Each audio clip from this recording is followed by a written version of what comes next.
Baik, apakah sudah terlihat?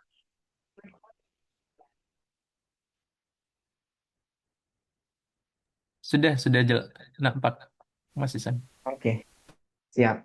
Tanpa berlama-lama, saya mulai. Assalamualaikum warahmatullahi wabarakatuh. Waalaikumsalam warahmatullahi wabarakatuh.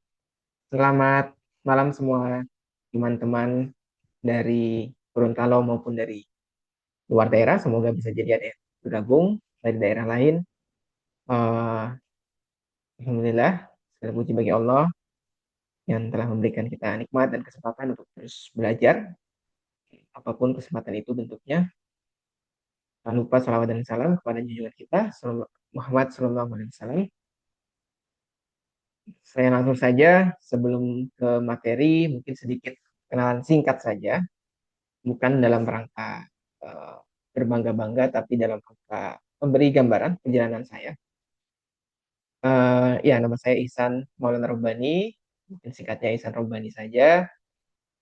Biasa dipanggil Ihsan kalau di Indonesia, tapi ketika saya studi di London, saya mau coba rebranding. Ketika itu, jadi saya pakai nama ROBY, Robi, gitu ya.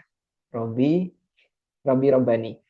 Gitu. Jadi nama-nama di email-email universitas saya, bahkan di kartu kartu identitas saya, kartu mahasiswa saya itu Robi Robani. Eh biar biar seru aja sih, gitu kan.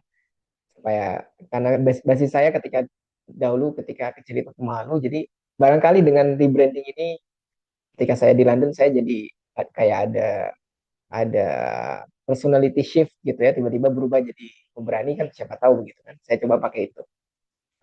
Hasilnya ya lumayan lah, berfungsi sedikit.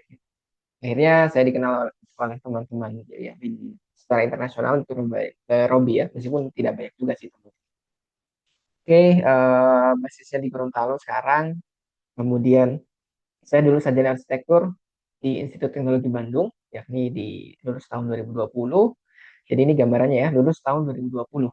Kemudian saya berangkat S2 itu di September 2022 untuk program studi Urban Design and City Planning di University ini kayaknya hilang ya. Betul ya ini. University College London. Begitu. Dari September 2022, kemudian perkuliahannya itu selesainya sebetulnya September 2023, kemudian ada waktu beberapa bulan, saya lebih ke arah revisi tesis, itu juga sudah di Indonesia, sampai dinyatakan lulus Januari, kemudian dapat gelarnya, dapat ijazahnya itu April sebetulnya. Jadi lumayan lama itu menunggunya, cuman gara-gara tidak ada gara-gara sih dari Januari sampai April memang mungkin di mereka administrasinya seperti itu jadi April itu baru keluar ijazahnya gitu. Tapi kurang lebih di Inggris itu 1 tahun saja kuliah efektifnya gitu. Kemudian setelah September 2023 ya pulang ke Indonesia, kemudian ketika itu juga saya sudah alhamdulillah dapat kesempatan untuk magang, kurang lebih magang magang di Kuala Lumpur Malaysia di sebuah perusahaan konsultan perancangan kota ya. Saya di situ menjadi seorang urban designer. Nama perusahaannya AJM Planning and Urban Design Group. Itu, nah ini mungkin nanti akan sedikit dibahas kenapa saya bisa tetap di luar negeri. Jadi kurang lebih ini skemanya dia kerja tapi skemanya magang begitu dan magang itu diperbolehkan oleh LPDP untuk sekarang itu maksimal 2 tahun tentunya dengan izin. Jadi ketika kita setelah selesai dari studi, kemudian mau tetap di luar negeri untuk beberapa waktu, itu hanya bisa dilakukan dengan cara-cara tertentu. Salah satunya yang dilegalkan adalah magang, dan itu harus minta izin dahulu. Saya dapat izin, jadi saya magang selama 1 tahun di tahun 2024. Baru setelah itu, oh, 2025 saya pulang ke Indonesia, kemudian dalam ada jeda waktu 6 bulan, saya ke Gorontalo menjadi dosen. Begitu. Sehari-hari di program studi sarjana arsitektur, saya mengajarnya, terutama di bidang perancangan kota ya, dan arsitektur kota. Kurang lebih demikian. Next, oke. Nah, sekilas tentang LPDP, mungkin saya ingin tahu di chat dulu, teman-teman bisa bisa sharing ya di chat sejauh mana teman-teman sudah mengenal LPDP. Saya mungkin akan tanya satu sempat belum tahu. Yang kedua, pernah baca dan buka website. Ini yang ketiga, oh, sudah pernah mendaftar, berencana mendaftar.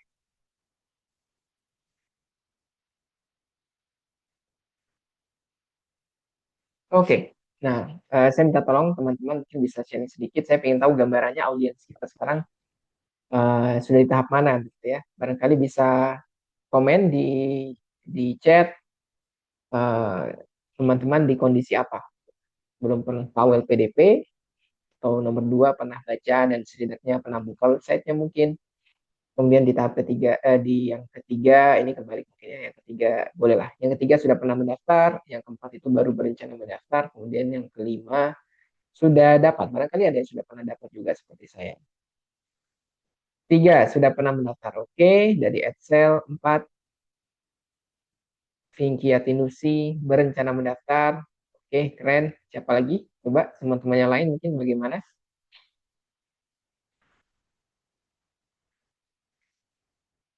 Dua, pernah baca dan buka website. Resa Saputri.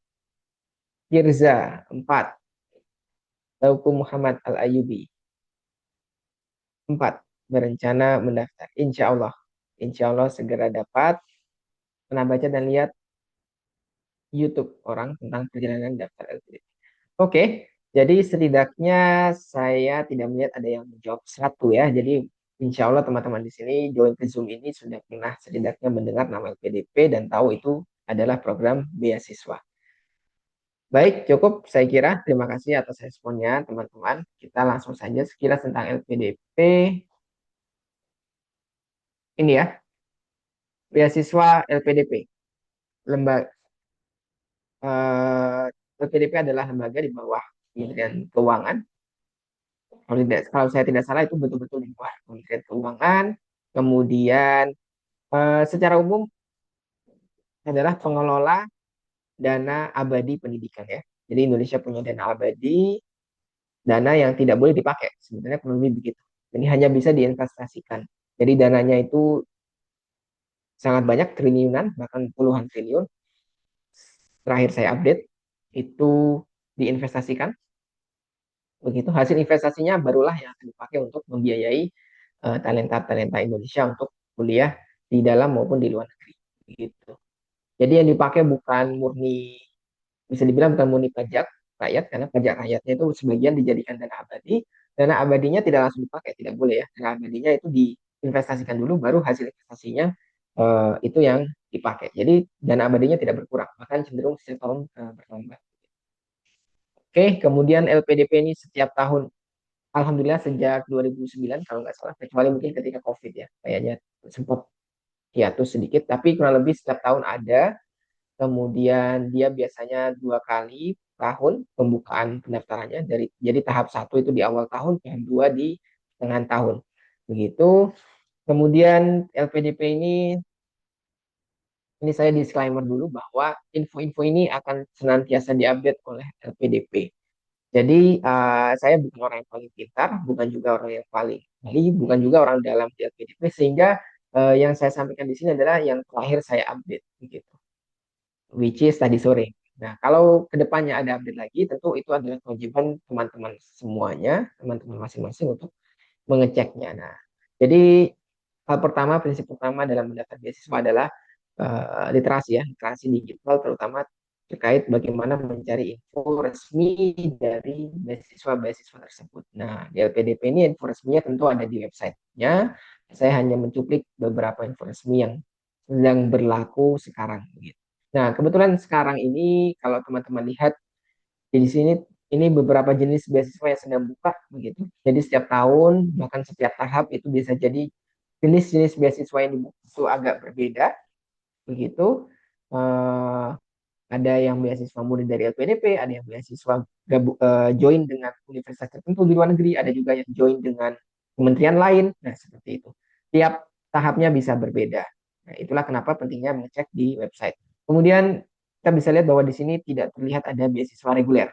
Nah, kalau teman-teman lihat poster acara malam ini, di situ tertulis saya awardee LPDP reguler. Betul. Jadi saya waktu itu tahun 2021 tahap kedua, saya lulus LPDP di jalur beasiswa reguler.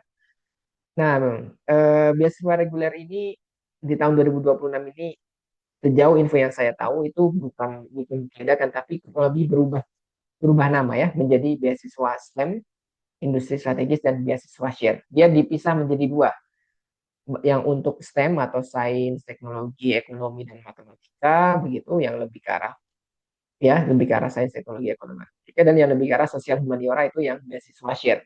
Jadi bukan bukan murni hilang tapi berubah nama. Jadi lebih di bidang-bidangnya lebih dispesifikkan seperti itu.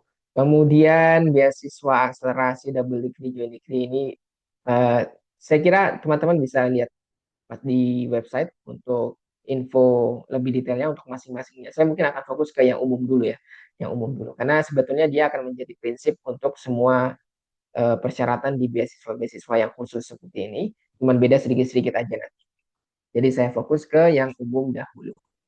Nah, jadi yang STEM, industri strategis, dan share, atau yang ketika tahun-tahun sebelumnya disebut beasiswa reguler. Gitu. Apa itu beasiswa ini ya, STEM, industri, dan share? STEM tadi yang yang science dan teknologi, kurang lebih begitu. Share tadi yang sosial humaniora, begitu. Nah, program beasiswa fokus pengembangan sumber daya manusia unggul di industri strategis, yakni pangan, energi, tahanan, digitalisasi, dan lain-lain. Gitu. Jadi sudah terlihat spesialis uh, prioritas bidang penelitian dan bidang studinya itu apa. Nah, demikian juga dengan yang share gitu ya. Itu di bidang sosial budaya, humaniora, keagamaan, pendidikan, dan bidang lainnya. Nah, cuman ada satu yang perlu diperhatikan bahwa setiap tahun ini kuotanya dia antara STEM dan share ini agak berbeda.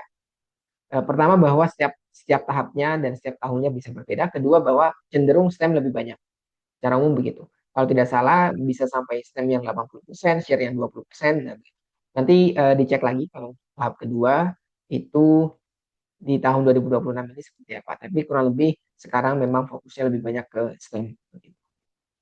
Kemudian secara umum beasiswa LPDP itu kriteria khususnya, kriteria umumnya, maaf ini jadi selain kita sebagai orang umum begitu, orang umum itu mungkin mahasiswa, kerja swasta dan lain-lain, teman-teman, rekan-rekan yang CPNS maupun PNS, TNI, Polri, dan teman-teman yang mungkin eh, punya punya afiliasi khusus dengan daerah sehingga bisa masuk ke jalur afirmasi, atau yang mungkin ada kondisi ekonomi khusus itu kemungkinan bisa masuk jalur afirmasi. Nah, mereka semua bisa ikut mendaftar di LPDP juga. Nah, ini ada dijelaskan sedikit kalau kriteria afirmasi itu apa gitu ya. Dia dari daerah, afirmasi 3T, kemudian sejahtera dan atau ini ya kayaknya atau prasejahtera atau penyandang disabilitas. Seperti itu. Mohon infonya kalau suara saya atau mungkin slide-nya itu agak ada bermasalah atau putus-putus, mohon diinfokan. Oke, saya lanjutkan. Eh, dari skema sendiri ada dua ya, full funding, yakni full semuanya dibiayai oleh PDP, ataupun partial partial funding, atau salah satu komponennya, yakni entah itu UKT ataupun entah itu biaya hidupnya, itu kita bayar sendiri, sisanya baru LPDP. Nah, ngomongin tentang biaya, sebetulnya apa aja sih yang di cover oleh LPDP? Saya perlu jujur bahwa LPDP ini salah satu beasiswa yang paling lengkap pendanaannya ya dibanding beasiswa-beasiswa lain, terutama untuk yang ke luar negeri. Begitu. Jadi dana pendidikan ini full semua. Jadi mulai biaya pendaftaran universitas, kemudian SPP atau UKT begitu ya. Kemudian ada biaya buku, ada penelitian. Nah, tentu dengan syarat-syaratnya ya, tidak semuanya bisa langsung diklaim begitu saja. Jadi masing-masingnya nanti ada persyaratan bagaimana mengklaimnya. Tapi kurang lebih ya secara umum pasti akan dapat hak seperti itu.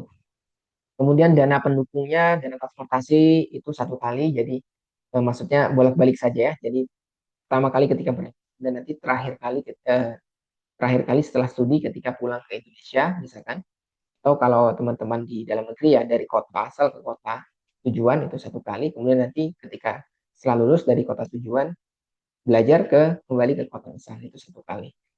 Hanya itu. Jadi kalau di tengah-tengah mau pulang kita harus pakai uang sendiri. Kemudian dana visa ya untuk yang ke luar negeri, asuransi kesehatan, kemudian dana hidup bulanan atau istilahnya ya dana. Iya betul, monthly allowance ya, dana hidup bulanan. Ini uang saku kita tiap bulan yang kita bayarkan untuk makan, untuk membayar kos-kosan. Jadi kos-kosan atau akomodasi itu sudah include di sini ya. Kemudian dana kedatangan ini kayak ada dana 2 bulan tambahan dibayarkan di awal untuk memfasilitasi kedatangan. Karena kedatangan itu berat, kadang harus sewa hotel dulu 2 minggu misalkan karena belum dapat kos, belum mulai kontrak kosnya, kemudian mungkin harus beli gadget atau harus ada bayar asuransi yang kos-kosan dan lain-lain seperti itu. Jadi ada dana khusus yang untuk memudahkan. Tunjangan keluarga hanya dapat kalau ambil program doktor ya. Kalau master tidak ada. Nah, secara umum seperti itu. Eh, Bisa dikatakan cukup, biayanya itu sangat-sangat cukup, terutama kalau untuk bukan sangat-sangat cukup, cukup saja. Untuk S2 kalau teman-teman cuma sendiri tidak membawa keluarga maka dananya itu cukup. Cukup saja, dia kita masih bisa menabung kalau pintar mengatur keuangan. Karena sepertiga sampai setengah dari uang bulanan kita akan habis untuk kos-kosan. Itu kalau kasusnya kalau di luar negeri ya. Jadi sisanya itulah yang mungkin bisa diatur untuk makan dan sisanya ditabung. Tapi kalau kalian teman-teman S2 kemudian membawa satu saja anggota keluarga, entah itu anak mungkin atau pasangan begitu, maka bisa dibilang eh, sangat pas-pasan dan cenderung tidak cukup. Jadi harus ada satu orang lagi yang bekerja ataupun eh, jadinya adalah bakar tabungan sedikit gitu ya. Kurang lebih begitu. Itu kalau S2. Kalau S3 karena ada dana tunjangan keluarga insya Allah cukup. Begitu. Ini secara umum jadwal tahap 2. Jadi kurang lebih prosesnya itu 6 bulan ya dalam satu tahap. Jadi misalkan tahap 2 ini, berarti kan tahap kedua di tahun 2026 itu mulainya di pertengahan. Kita bisa lihat Juni, Juli, nah ini kan pertengahan ya. Kemudian selesainya nanti di akhir. Nah, November nih, 30 November. Ya bisa dibilang sudah mau Desember lah. Nah, jadi di akhir. Dari pertengahan hingga akhir itu prosesnya, pengumuman di akhir, kemudian bisa mulai kuliah di awal tahun 2027. Nah, jadi pola ini berulang ya. Jadi nanti kalau ada LPDP tahap 1 tahun 2027, maka kemungkinan daftar seleksinya di awal tahun, yakni setelah Januari 2027, mungkin Februari begitu ya, atau Januari akhir sampai Februari. Kemudian nanti selesainya pengumumannya itu di mungkin bulan-bulan Mei atau Juni. Nah, kemudian bisa mulai kuliah di Juli. Kurang lebih seperti itu. Tahapan seleksinya ini mohon maaf saya agak cepat saja karena teman-teman sebetulnya saya kira sudah tahu untuk yang hal generalnya kita mungkin nanti bisa memperdalam diskusinya di bagian-bagian yang lain. Tapi secara umum tahapan seleksinya seleksi administrasi jelas ya, itu meliputi kita mendaftarkan akun secara online di website resmi, kemudian melengkapi dan mengunggah semua dokumen, kemudian klik submit. Nah, sudah klik submit dalam waktu yang sudah ditentukan, maka aman, tinggal eh, menunggu keputusan ya, apakah lolos seleksi administrasi atau tidak. Nah, tapi jika pun setelah pengumuman ada kejanggalan yang teman-teman temui, kemudian teman-teman bisa lakukan sanggah begitu. Jangka waktunya mungkin sekitar 1 sampai 2 minggu proses waktu sanggah ini. Kemudian ya kurang lebih setelah fix hasil seleksi administrasi, kemudian jika teman-teman dinyatakan lolos seleksi administrasi, maka ada 2 jalur. Jika teman-teman ketika mendaftar ini mencantumkan LOA, LOA itu surat penerimaan dari universitas ya, menyatakan kalian sudah diterima di universitas tertentu begitu. Kalau belum punya, eh, saya ambil dulu yang singkat. Yang kalau sudah punya, maka langsung ya, sejak seleksi administrasi, langsung nanti menunggu jadwal untuk seleksi substansi alias wawancara. Seleksi substansi dalam keberjalanannya dulu pernah sempat ada metode-metode lain seperti focus group discussion dan lain-lain, tapi untuk sekarang beberapa tahun terakhir itu hanya murni wawancara saja ya. Jadi Kalau sudah punya LOA, nanti langsung tunggu jadwal wawancara. Begitu. Nah, kalau belum punya LOA, ada tes tulisnya dahulu, yakni seleksi bakat skolastik. Secara umum, soal-soalnya seperti ada mirip-miripnya dengan tes UTBK ketika kalian dari SMA mau masuk S1. Ada kemiripan juga dengan tes CPNS, begitu. Ada kemiripan juga kalau mungkin yang sudah familiar dengan tes-tes standar akademik di Amerika, yakni GMAT atau ya GMAT, GMAT begitu. Kurang lebih ya seperti itu soal-soalnya, kemampuan menghitung, perhitungan, kemudian bahasa tentang kosakata, sinonim dan lain-lain. Kemudian kemampuan bahasa yang versi teks, jadi Indonesia juga, bahasa Inggris juga, setahu saya, seingat saya begitu, yang saya alami seperti itu. Kemudian logika yang bukan angka, logika yang sifatnya biasanya gambar-gambar, gitu ya. Mencari pola, kemudian ya mencari pola seperti itu, gambar-gambar. Hmm. Oke, saya kira demikian. Baru kemudian setelah lulus, misalkan lanjut ke tahap wawancara, di wawancara itu setelah alhamdulillah kalian lolos, teman-teman lolos, maka ditetapkan menjadi penetapan ditetapkan menjadi calon penerima beasiswa. Di sini mohon perhatian, calon penerima beasiswa. Nah, ini belum pasti kalian langsung dapat beasiswa. Kalian sudah lulus tapi masih menjadi calon penerima beasiswa. Nah, calon penerima beasiswa mendapatkan waktu 18 bulan. Terakhir saya update itu juga masih demikian. 18 bulan bagi calon penerima mahasiswa. Calon penerima beasiswa. Untuk apa? Untuk menyelesaikan nih pencarian univnya. Karena bisa jadi selama proses seleksi tes tulis, kemudian ketika wawancara, bisa jadi ada beberapa yang bahkan belum dapat univ. Dan memang itu wajar. Itu diperbolehkan oleh PDP ya. Nah, ini kan tulisannya belum memiliki LOA. Jadi tidak apa-apa. Sampai lulus wawancara pun masih belum punya LOA, itu tidak apa-apa. Karena ada waktu 18 bulan sejak lulus PDP, dikasih waktu 18 bulan untuk mencari LOA, kurang lebih begitu ya, untuk mendaftar univ sampai dapat. Nah, kemudian setelah dapat nanti ada mekanisme untuk mengajukan ke LPDP. Ini fix saya sudah dapat univnya, fix saya mau berangkat di bulan apa gitu ya. Nah, kemudian nanti ada kontrak tanda tangan bahwa fix Anda akan menerima beasiswa. Nah, jika sudah kontrak, sudah tanda tangan, maka disitulah istilah calonnya sudah berubah ya. Calonnya sudah hilang menjadi hanya menjadi penerima beasiswa, bukan lagi calon penerima beasiswa. Kurang lebih seperti itu, waktunya 18 bulan, jadi lumayan panjang. Masih bisa, masih bisa, masih bisa inilah. Misalkan gagal di tahun ini untuk mendaftar univnya, univnya tidak menerima kita di tahun ini, bisa jadi di tahun depannya kita daftar lagi, itu diterima dan itu masih bisa menggunakan beasiswa yang sama. Tidak perlu daftar ulang lagi LPDP dari awal, gitu ya. Seperti itu, semoga bisa dipahami. Nanti kalau masih kurang jelas, bisa tanya saja langsung. Kemudian ini skor TOEFL, skor bahasa Inggris yang terbaru, perubahan persyaratan yang terbaru. Bisa dilihat kalau pakai ITP itu 500, kalau untuk S2, kemudian IBT itu berapa, dan seterusnya ya. Nah, ini sejauh ini cenderung lebih ringan daripada universitasnya. Jadi perlu diperhatikan. Lolos LPDP, lolos persyaratan bahasa Inggris di LPDP belum tentu lolos persyaratan bahasa Inggris di universitas. Begitu. Jadi teman-teman juga pintar-pintar saja memilih mana yang paling familiar bagi teman-teman, apakah TOEFL ITP begitu ya. Kalau terkait biaya tentu TOEFL ITP yang paling murah sekitar mungkin 600.000, kalau sisanya ini 3 jutaan. Kalau Duolingo mungkin setengahnya ya ini 1,5 juta begitu.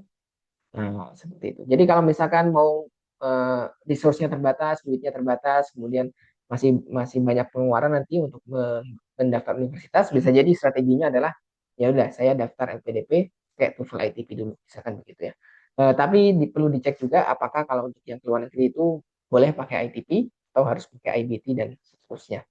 Begitu. Kemudian ada ketentuan khusus kalau teman-teman punya LOA, jadi tidak perlu mencantumkan sertifikat bahasa Inggris apapun untuk ke LPDP. Begitu, karena sudah punya LOA unconditional. Nah, lebih begitu. Kemudian ada jalur khusus juga ya untuk yang mendaftar atau bukan mendaftar lagi, untuk yang sudah diterima di universitas-universitas baik di dunia begitu. Menurut LPDP ya terbaiknya ya, karena tiap orang bisa beda-beda, jadi kita pakai acuan yang dari LPDP, yakni 17 ini. Di Asia ada dua, di Eropa ada beberapa, begitu, benua Amerika ada beberapa. Tambahannya juga ini untuk semua, kalau ini untuk semua subjek ya, mau yang sosial humaniora, mau yang matematika, ekonomi, teknologi, dan lain-lain. Tapi untuk khusus yang teknologi, STEM, itu ada tambahan beberapa lagi universitas unggulannya. Nah, ini disebut universitas unggulan dan itu ada sendiri di websitenya jalur universitas unggulan. Lebih relatif lebih diprioritaskan untuk mendapat beasiswa. Seperti itu. Tentunya untuk masuk ke sini juga lumayan susah ya. Seperti itu. Kemudian jangan lupa LPDP ini sebuah beasiswa yang mensyaratkan kita untuk berkontribusi ke Indonesia di Indonesia sebagai timbal balik dari pemberian beasiswanya. Nah, ini ya, ini seringkali dipertanyakan, bukan dipertanyakan, seringkali ditanyakan oleh teman-teman. Em, Seperti apa sih sebetulnya kewajiban berkontribusinya? Saya akan bacakan sebagaimana LPDP menuliskannya saja. Yakni yang penting itu berada secara fisik di Indonesia selama 2 kali masa studi. Jadi kalau studinya S2 2 tahun, maka selama 4 tahun setelah S2, maka harus berada secara fisik di Indonesia. Kerjanya apa? Terserah kalian. Begitu. Mau buka bisnis, mau riset, mau kerja remote juga sebetulnya tidak masalah. Karena yang penting yang LPDP batasi adalah fisiknya. Secara fisik di Indonesia selama 2 kali masa studi. Begitu, kemudian eh, ya seperti itu. Dulu 2N+1 sekarang sudah jadi 2N saja, lebih ringan jadinya. Setelah 2N, setelah selesai kewajiban itu, apakah boleh kita menetap, bahkan misalkan bolehkah kita ke luar negeri, bahkan menetap, bahkan tinggal secara betul-betul tinggal di luar negeri, maka boleh, karena sudah selesai kewajibannya. Jadi boleh-boleh saja. Dan tentunya apalagi kalau tujuannya menetap di luar negeri adalah tetap berkontribusi ke Indonesia. Itu sangat-sangat diperbolehkan setelah masa 2N ini selesai. Nah, kemudian poin kedua adalah masa studi ini masa pengabdian 2N ini bisa ditunda. Begitu. Ditunda dengan apa? Dengan izin magang. Ini bisa dilihat, izin riset, izin magang bekerja, atau izin mengikuti startup, mungkin mengembangkan startup begitu ya di luar negeri, itu bisa diberikan oleh LPDP selama maksimal 2 tahun.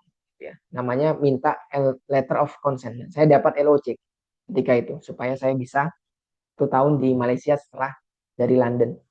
Begitu. Jadi ini sifatnya bukan menggantikan tapi menunda. Jadi misalkan teman-teman berangkat tahun 2027 awal, amin, begitu. S2 misalkan, kemudian 2029 selesai S2-nya, nah harusnya kan langsung pulang ke Indonesia. Kemudian harus langsung nanti 4 tahun dari 2020, 2030 mungkin sampai 2030 harus di Indonesia. Misalkan. Nah, tapi itu bisa ditunda. Jadi dari 2030 sampai 2032 misalkan teman-teman magang dulu di negara lain. Itu boleh kalau dapat izin PDP.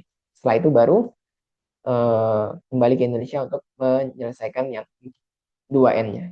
Jadi ini menunda bukan menggantikan sehingga tetap hitungannya 2N. Jadi setelah sampai ke Indonesia, setelah magang sampai ke Indonesia tetap dihitung eh, tetap harus 2N lagi berada di Indonesia. Begitu. Selain menunda ada lagi sebetulnya satu di sini.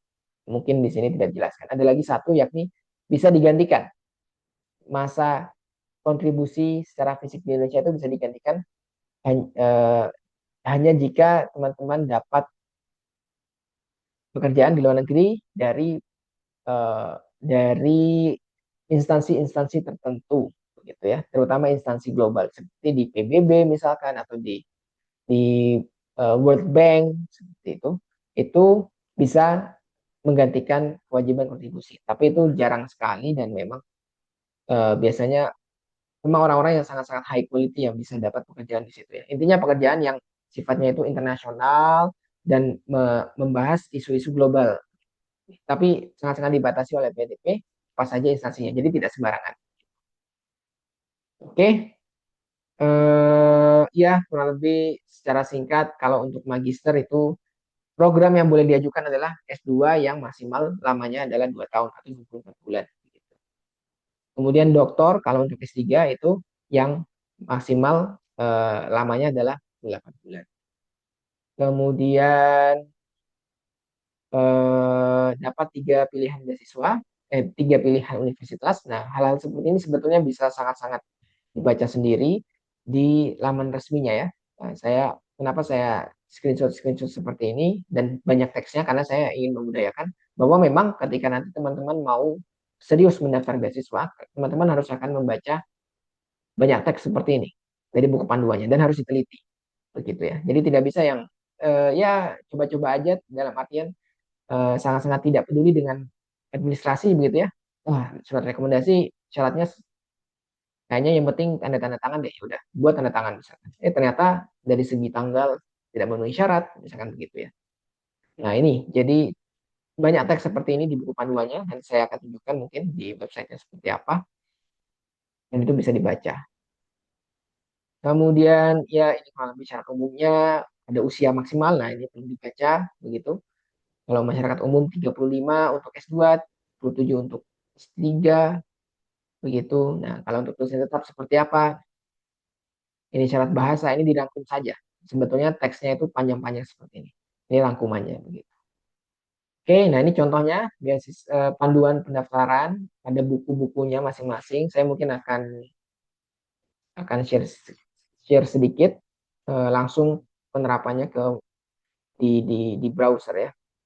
Ini sebentar saya share screen. Oke, semoga bisa terlihat. Oke. Jadi begini. Jadi teman-teman masuk LPDP, ini laman resminya ya. Mana? Mungkin internetnya sedang error, saya kurang tahu. Tapi laman resminya adalah lpdp.kemenkeu.go.id. Nanti begitu masuk,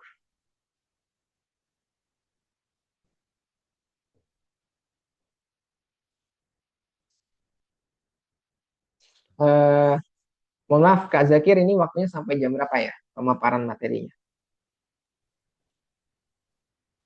Eh, untuk durasi materi 40 menit, kemungkinan sampai di 21 bisa insya Allah, Mas Isan. 20 Pukul 21, ya. atau pukul 21. Oke, Iya. boleh, boleh. Siap. Ini LPDP, masuk saja ke laman resminya. Kemudian paling penting sih masuk saja ke beasiswa sini. Ini ada scholarship ya, kalau bahasa Inggris. Kalian bisa rubah jadi bahasa Indonesia di sini. ID, beasiswa. Kemudian ada pendaftaran dan penjadwalan, kebijakan umum. Kita pertama cek pendaftaran dan penjadwalan. Di sini ada timeline, bisa dilihat sendiri. Kemudian kalau di bagian kebijakan umum, itu di sini adalah ada deskripsi umum, beasiswanya seperti apa. Kemudian timeline juga tulis ulang di sini. Kemudian ada yang penting adalah di panel bagian kiri ini ya, buku panduan. Nah, bisa diklik. Nah, di sini ada semua buku panduan untuk setiap program yang ada. Jadi kalau diklik kanan, open link in new tab, ini juga diklik kanan, open link in new tab. Nah, maka masing-masing itu punya buku panduan begitu. Nah, ini ya. Panduan pendaftaran PDP tahap 2, tiap tahap juga panduannya akan diupdate. Kemudian ini ada judulnya, bahwa ini panduan untuk beasiswa yang berjudul STEM Industri Strategis. Kalau ini panduan untuk yang judulnya share begitu. Nah, masing-masing semua persyaratannya itu ada. Teksnya sepanjang-panjang ini, jadi kalian teman-teman silahkan biasakan diri untuk membaca hal yang panjang seperti ini. Saya kira tidak akan susah kalau ada kemauan begitu. Yang secara umum sebetulnya kalau di halaman-halaman awal pasti sama semua. Lebih begitu, nanti biasanya ada syarat-syarat tambahnya di bagian bawah-bawah. Seperti itu. Jadi nanti kalau ada pertanyaan-pertanyaan di sesi tanya jawab, saya akan jawab secukupnya sesuai dengan waktu yang ada. Sisanya adalah kewajiban teman-teman mencari sendiri di sini ya, di panduannya begitu. Nah, kalaulah sudah temu program yang cocok, sudah baca panduannya, sudah siap untuk mendaftar, maka tinggal Ini ya, di sini biasanya kalau sedang buka, nah ini contohnya tahap 2 tahun 2026 dibuka, waktunya sisa 13 hari lagi, kita daftar sekarang misalkan gitu, kemudian nanti ya daftar biasa ataupun kalau sudah punya pun bisa login, kemudian langsung saja kalau sudah login maka seperti ini tampilannya, begitu. Lengkapi profil, silakan lengkapi, kemudian beasiswa yang sedang dibuka apa saja bisa dicek di sini. Kalau magister itu apa saja yang sedang dibuka, syaratnya dan lain-lain bisa tinggal diklik saja, begitu. Mohon maaf saya harus masuk lagi. Intinya seperti itu ya. Nah, sisanya adalah teman-teman bisa teman-teman bisa coba sendiri. Nah, kalau sudah pernah mendapat seperti saya, maka ada tulisannya di sini, alumni beasiswa magister reguler di tahun 2021. Tapi saya tidak sedang mencoba ini, saya mau coba daftar lagi misalkan gitu ya. Lanjutkan, begitu, kemudian daftar sekarang. Ya, silakan dibaca, kemudian ini panduan lengkapnya bisa dilihat lagi di sini, panduan yang sama dengan yang di sini ya. Dengan yang tadi ini seperti ini, begitu, kurang lebih demikian. Nah, selain panduan itu, yang penting lagi adalah kalau teman-teman nanti sudah serius, bahkan sudah di tahap lulus, itu ada namanya panduan panduan keuangannya gitu. Kita cari di mana. Jadi seringkali ada pertanyaan-pertanyaan tentang nanti pencairan keuangannya seperti apa, nanti dapat duitnya berapa, biaya buku itu berapa, biaya penelitian itu berapa. Nah, itu sebetulnya ada juga panduannya, sudah tertulis sangat detail, syarat-syarat untuk supaya dia terbayarkan apa, kalau ada denda-denda seperti apa, kalau kelebihan seperti apa, pakai bank apa, kemudian kalau di London berapa, kalau di Melbourne misalkan di kota lain itu berapa, itu semuanya ada. Kita bisa lihat di, mohon maaf, ini karena tampilan websitenya baru ya, sangat-sangat baru. Saya terakhir itu seperti ini, tapi kurang lebih dengan literasi digital kita tentunya nanti akan ketemu begitu. Nah, ini ada, kalian bisa cari di sini, search, mana search. Oke, nanti kita cari sama-sama saja. Kalau teman-teman ada yang sudah ketemu begitu, bisa bisa saling share ya. Saya yakin ada di sini karena dulu saya juga bacanya dari sini.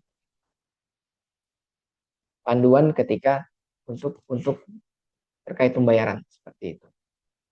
Oke, kemudian kita kembali dulu ke PowerPoint. Nah, ini contoh-contoh cuplikan saja, nanti mungkin saya akan jelaskan kalau ada pertanyaan. Nah, ada waktu sekitar 15 menit ya, atau 10 menit lagi. Saya mungkin akan sharing singkat terkait terkait eh, perjalanan saya, LPDP Journey, tentang mungkin ada pindah universitas, tentang telat, saya sempat terlambat submit, IELTS juga sempat 6 kali. Begitu. Nah, gimana ceritanya? Jadi seperti ini ya. Eh, ini dulu saya sebetulnya mendaftar LPDP dengan LOA dari University of Sydney, tapi kemudian saya kuliahnya di UCL. Kenapa bisa? Ceritanya seperti ini. Tahun 2020, itu saya pertama kali kenal LPDP ya, di semester 7. Semester 7 saya kenal LPDP, kemudian Oktober saya lulus S1, kemudian sambil mulai cari universitas dan prodi yang cocok, begitu. Dan sambil untuk pertama kalinya saya tes TOEFL yang 3 juta itu, yang mahal itu. Saya harus tekankan karena itu salah satu tantangan terbesar bagi teman-teman semuanya, bagi saya juga, bagi orang-orang di Indonesia dengan nilai rupiah yang sekarang begitu. Tes bahasa Inggris ini mahal sekali ya. Jadi pertama kali saya coba di tahun 2020 Desember begitu. Eh, kemudian awal 2021 tahap pertama dibuka LPDP. Qadarullah saya terlambat daftar. Jadi saya sudah selesaikan essay-nya di Word, kemudian ketika memindahkan ke formulir online LPDP itu ternyata ada beberapa problem yang typo, yang kopiannya jadinya tidak tidak tidak perfect begitu, jadi harus diedit-edit lagi. Yang ternyata perhitungan perhitungan katanya itu berbeda dengan yang di aplikasi Microsoft Word. Jadi Kemudian terlambat beberapa detik saja. Jadi saya tidak jadi daftar di tahap satu hanya gara-gara beberapa detik. Which is ironi ya. Jadi semua persiapan hanya gara-gara kita kurang kurang memperhatikan teknis sedikit, jadinya fatal begitu. Nah ini pelajaran untuk teman-teman juga. Gitu. Kemudian di selama 2021 ini sambil menunggu tahap 2 karena tahap satu saya tidak jadi daftar, saya menunggu tahap 2. Nah, saya juga waktu itu belum ada ketika tahap satu saya daftar itu saya belum ada apa-apa ya.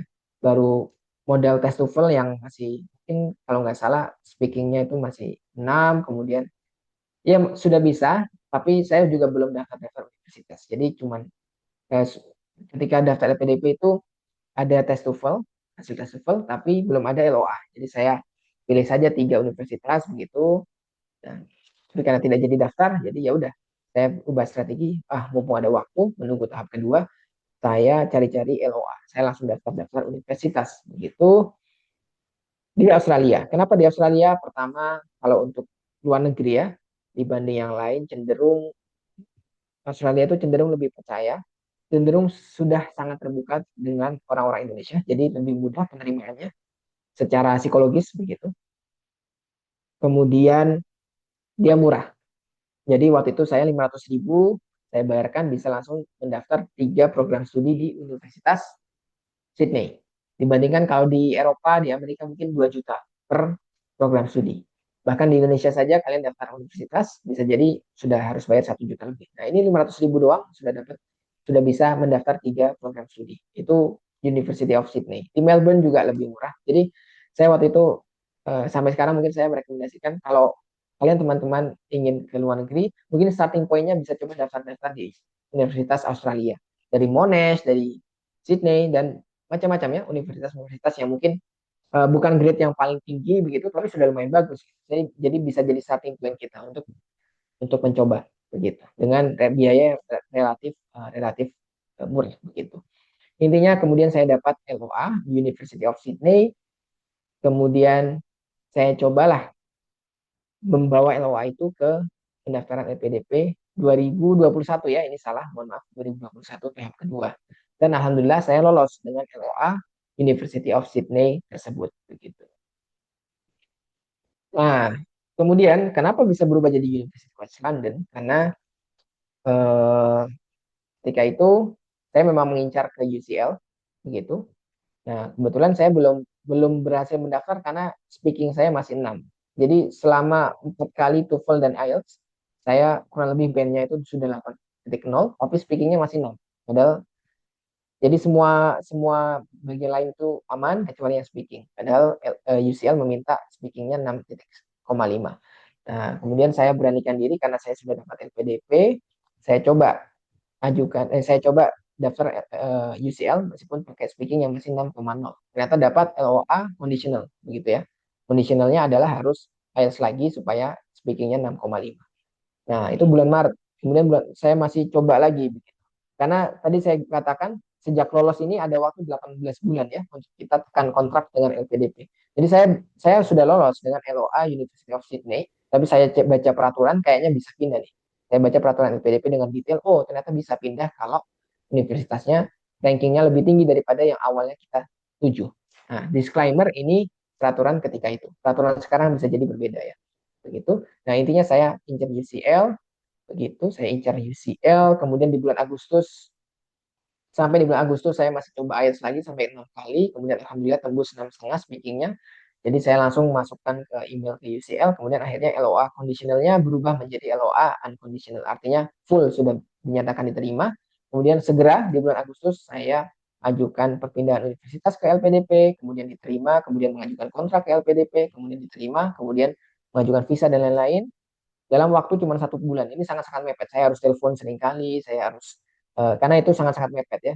Mengajukan visa dalam waktu mungkin cuma 2 minggu berarti 2 minggu. Nah intinya adalah alhamdulillah semuanya berjalan dengan tidak lancar, maksudnya adalah sangat-sangat mepet begitu, hampir tidak jadi berangkat.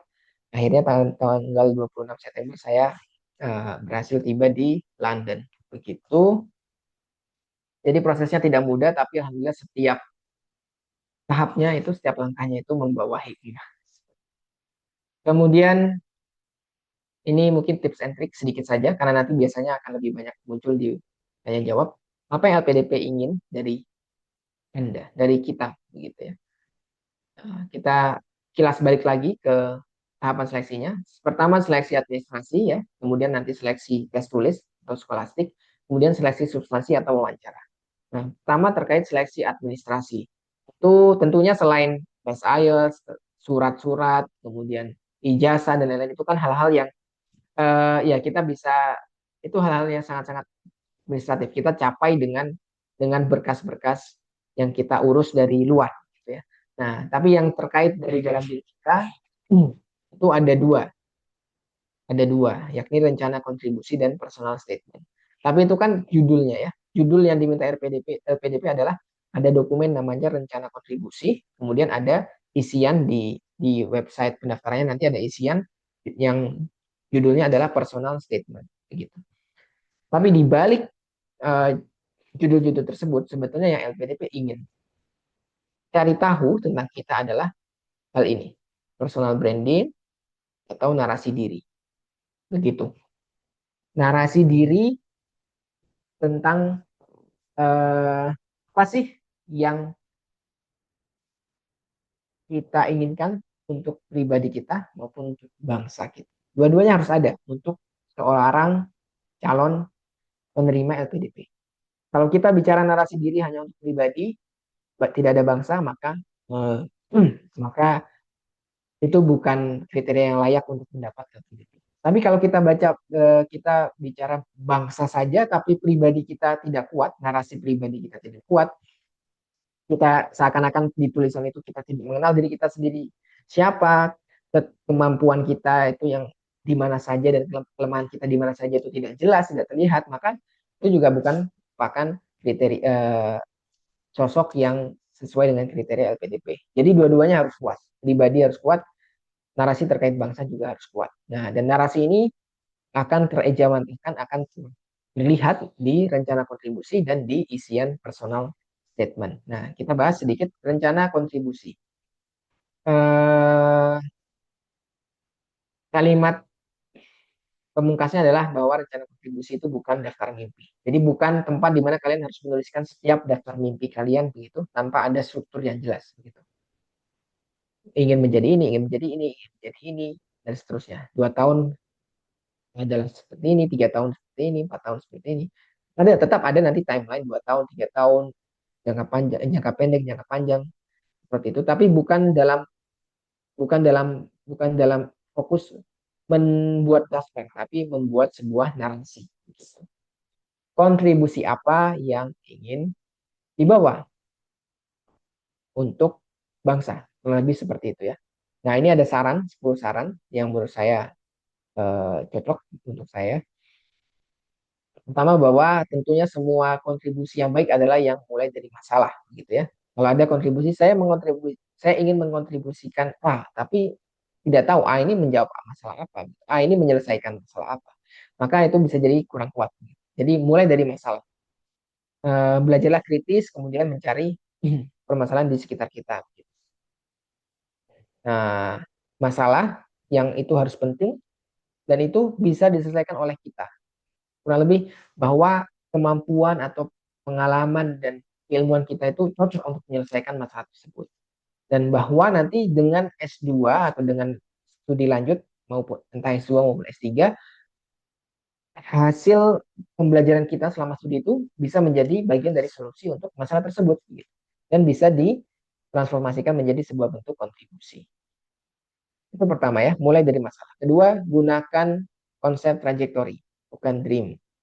Artinya adalah sebisa mungkin ketika kalian belum studi, kalian eh, maaf, teman-teman, meskipun dalam ketika menuliskan itu kan memang belum studi ya, belum studi lanjut ketika menuliskan rencana kontribusi. Tapi sebisa mungkin sudah mulai disebutkan progres-progres atau langkah-langkah kecil apa yang memang sudah dilakukan begitu terkait rencana jangka panjang.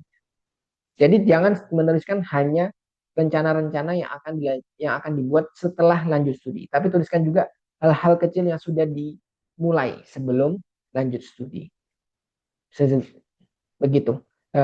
Tidak harus yang muluk-muluk, tidak harus yang sudah ada prestasi yang besar dan lain-lain, tapi bahkan bisa jadi terkait karakter. Kalian tuliskan di situ sedikit atau terkait pengalaman bekerja seperti itu.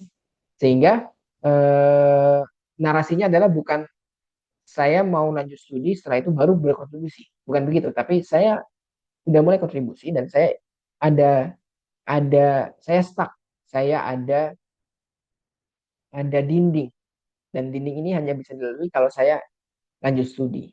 Sehingga nanti setelah saya melalui dinding ini dengan lanjut studi, kontribusi saya bisa diteruskan dengan cara A, B, C, D. Kurang lebih begitu. Kemudian nomor tiga, buat kontribusi bertahap. Nah, tadi penjelasan kontribusi ini bisa saya lakukan dengan cara A, B, C, D ini dibuat sebaiknya bertahap. Jangka pendeknya seperti apa? Jangka menengahnya seperti apa? Jangka panjangnya seperti apa? Kemudian yang keempat, eh, menjawab tiga pertanyaan utama ya. Jadi selain apa, jangan sampai kita tidak menjawab bagaimana dan mengapanya. Saya ingin jadi ini, atau saya ingin membuat ini. Tapi dengan cara apa? Kemudian kenapa? Itu harus dijawab juga. Begitu. Nah, kemudian ini rencana kontribusi itu 1.500 sampai 2.000 kata ya. Ya lumayan panjang. Kalau bisa dibilang 3 halaman sampai 4 halaman. Kalau pakai standar A4, kemudian ukuran font 12, biasanya itu 500 kata halaman. Jadi 1.500 itu 3 halaman, 2.000 itu 4 halaman. Saya cenderung tipe yang tidak ingin banyak-banyak, jadi saya 1.500 lebih dikit aja. Gitu. Karena saya tahu pekerjaan reviewer itu sangat-sangat berat dalam jangka waktu yang sempit, sekitar 1 minggu bisa harus menilai ratusan ya, ratusan ratusan peserta, jadi tidak mungkin mereka bisa membaca full gitu. Jadi buatlah yang lumayan singkat tapi jelas dan elaboratif. Nomor 5, gunakan konsep modal kontribusi.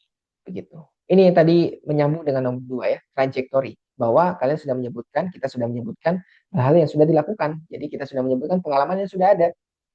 Kemudian penelitian yang mungkin sudah ada, kemampuan teknis atau sertifikasi yang mungkin sudah ada, sehingga LPDP dan studi lanjut ini menjadi penguat, bukan menjadi betul-betul kita mau mulai dari awal.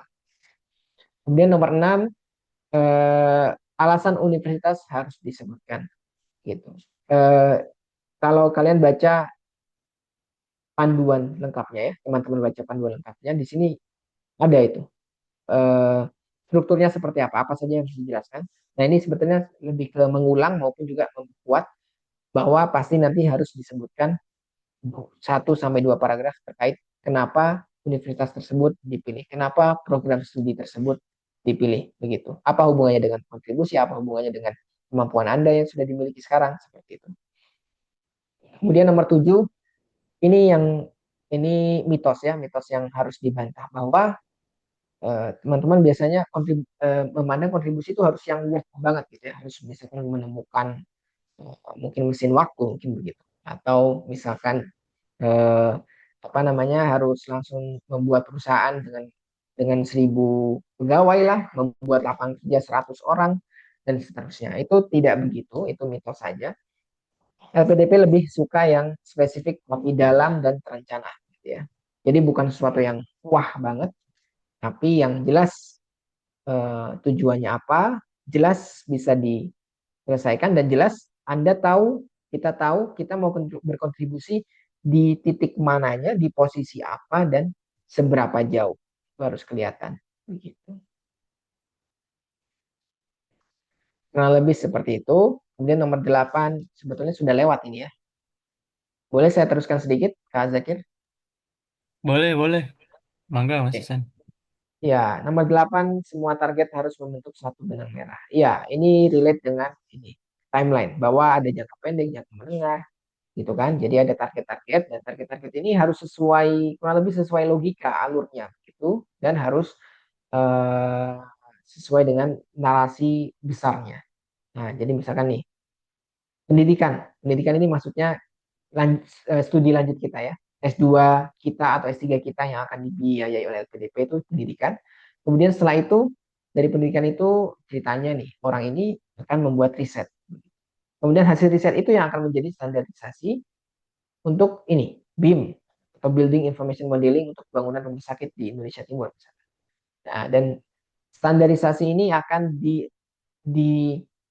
diadvokasikan begitu, akan dibawa, diajukan untuk bisa berubah menjadi kebijakan, baik itu regional maupun mungkin nasional seperti itu. Nah, ini kan alurnya nyambung ya. Jangan sampai habis S2 misalkan ya, kita loncat. Saya habis S2, saya bisa langsung menulis kebijakan seperti itu. Nah, tidak jelaskan dulu bahwa mungkin tahap-tahap jangka menengahnya itu seperti apa. Itu saya kira kurang tepat. Jadi harus secara umum tahap-tahap utamanya itu harus tertulis dan harus terlihat apa, mengapa, dan bagaimananya. Oke, kemudian nomor 9, tunjukkan scalability-nya. Scalability. Eh, tunjukkan bagaimana kontribusi Anda itu tidak akan berhenti hanya di Anda, hanya di kita, tapi bisa menjadi inspirasi bagi orang-orang lain. Dari situ ditulis sedikit saja, itu sudah sangat-sangat menjadi nilai positif daripada kita menuliskannya berhenti di kita begitu. Jadi tuliskan bahwa bagaimana program yang Anda gagas ini bisa menjadi berdampak menjadi masyarakat, bagaimana itu bisa melibatkan orang-orang lain, menginspirasi orang lain, bagaimana program-program program Anda ini bisa misalkan ditiru, dikopi, dibuat kembali di daerah-daerah lain sehingga menjadi perubahannya lebih besar. Itu scalability atau ripple effect ya, efek berantai. Kemudian nomor 10, ya kurang lebih begini. Yang LPDP juga menjalankannya seperti itu. Masalahnya dijelaskan, pengalaman Anda atau hal-hal yang Anda sudah miliki, sudah Anda lakukan itu ditulis. Kemudian bahwa ada kesenjangan, ada dinding, ya, ada gap, bahwa Anda tidak bisa melakukan lebih gara-gara Anda tidak punya ilmu, sehingga Anda harus S2. Nah, itu namanya kesenjangan. Nah, kemudian S2 atau S3 itu studi. Kemudian setelah S2 dan S3 apa yang dilakukan dan apa dampaknya. Kurang lebih seperti itu. Jadi bukan tentang seberapa besar mimpi, tapi seberapa masuk akal. Kurang lebih seperti itu. Kemudian kalau personal statement itu isiannya bukan dalam bentuk paragraf, seingat saya, bukan dalam bentuk satu atau dua halaman amplop penuh, bukan begitu, tapi dibagi-bagi di dalam formulir pendaftarannya. Di situ ada tulisan, ada pertanyaan misalkan, apa keunggulan Anda? Kalian bisa tuliskan 1 sampai 3. Apa kelemahan Anda? Kemudian misalkan eh, apa pengalaman terbaik yang pernah Anda alami? Apa pengalaman gagal yang pernah Anda alami? Begitu. Hal-hal seperti itu, pertanyaan-pertanyaan seperti itu diisi dalam bentuk isian singkat. Beberapa cuman hanya bisa menyebutkan poin begitu, mungkin cuma satu kalimat.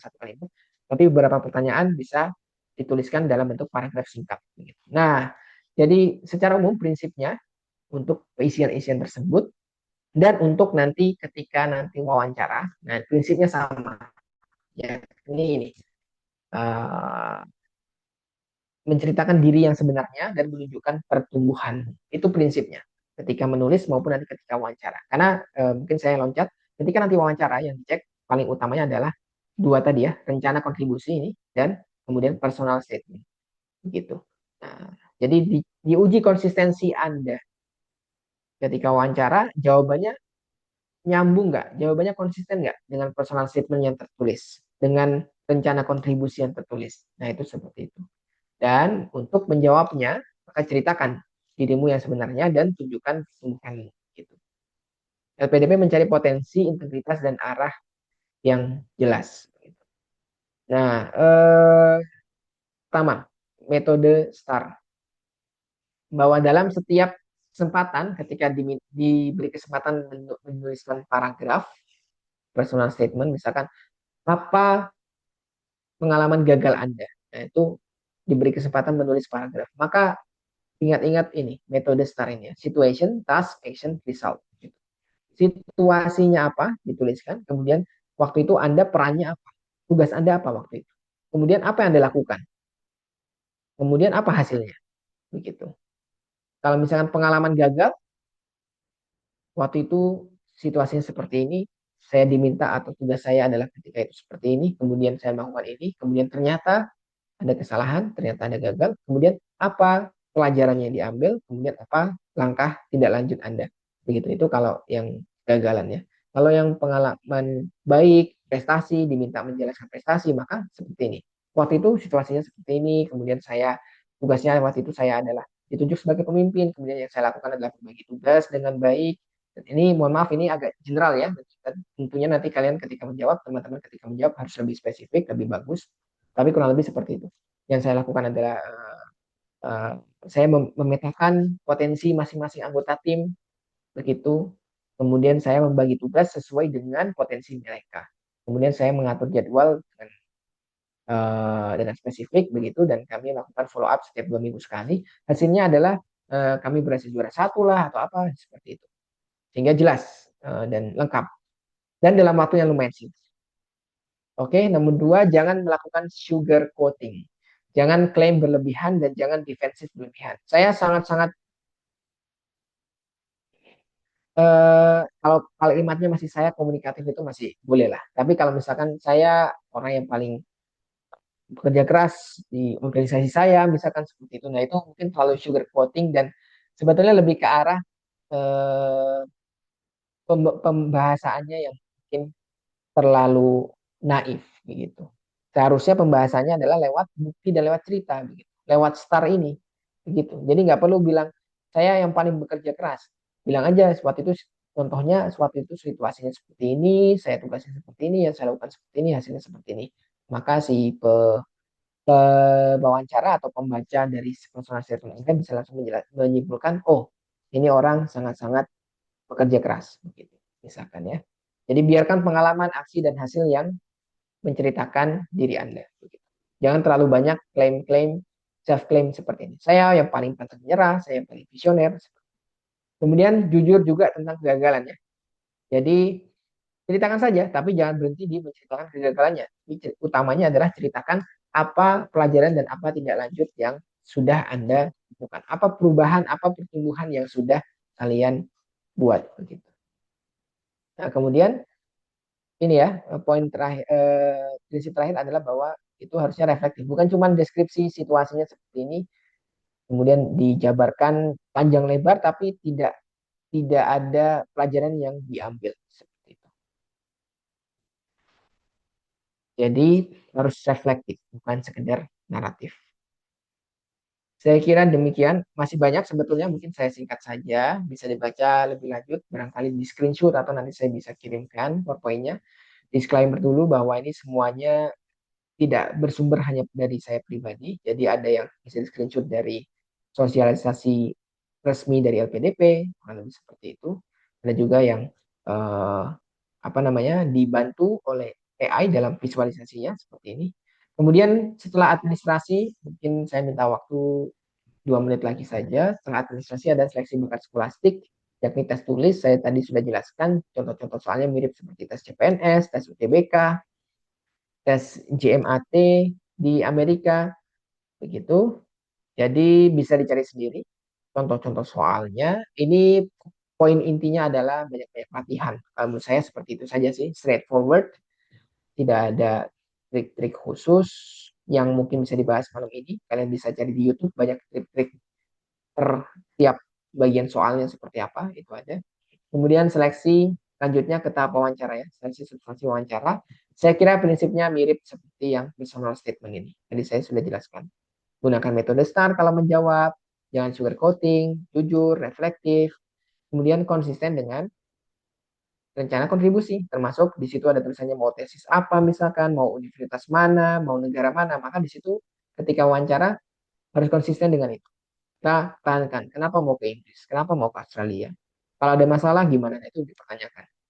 Karena, oh ya, tadi saya lupa gambarannya, saya lihat wawancara ini ada 3 orang, lebih 2 atau 3 orang, satu dari psikologi, kemudian 1 sampai 2 orang dari akademisi, begitu.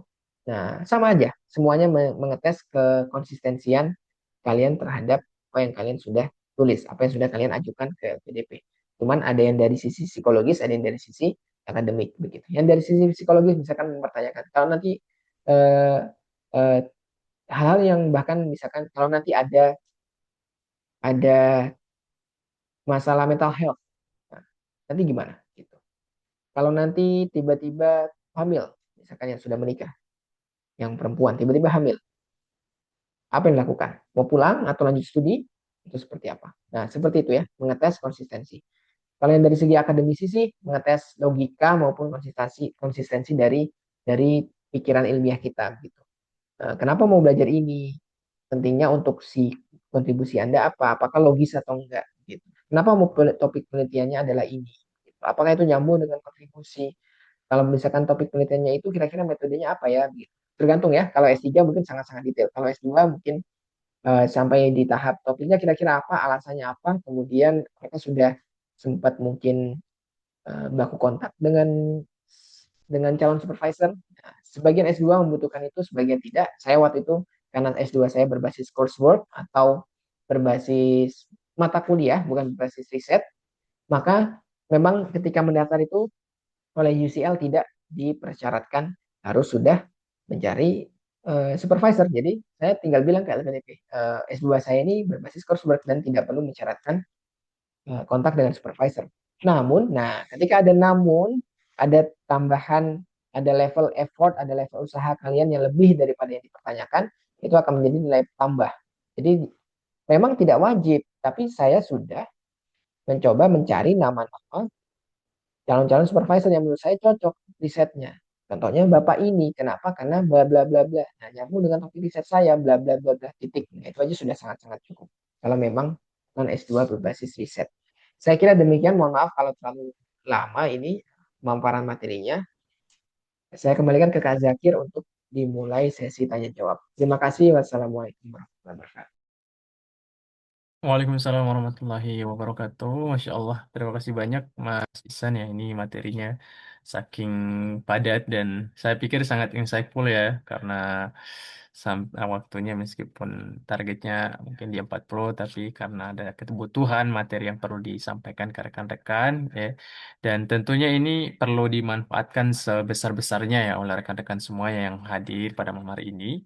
Oleh karena itu kita akan beralih ke sesi berikut yakni diskusi ya. Ini silakan teman-teman peserta rekan-rekan semuanya yang punya apa namanya pertanyaan atau ada hal-hal yang ingin didiskusikan.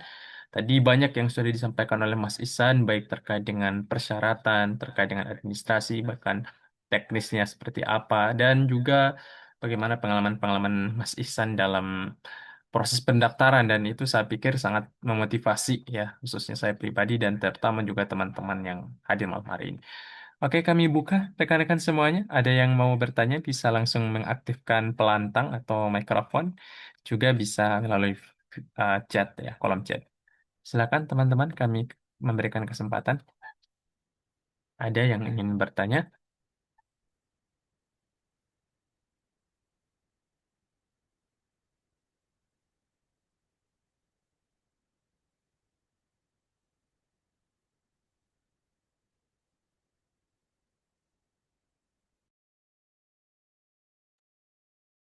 Iya, ada.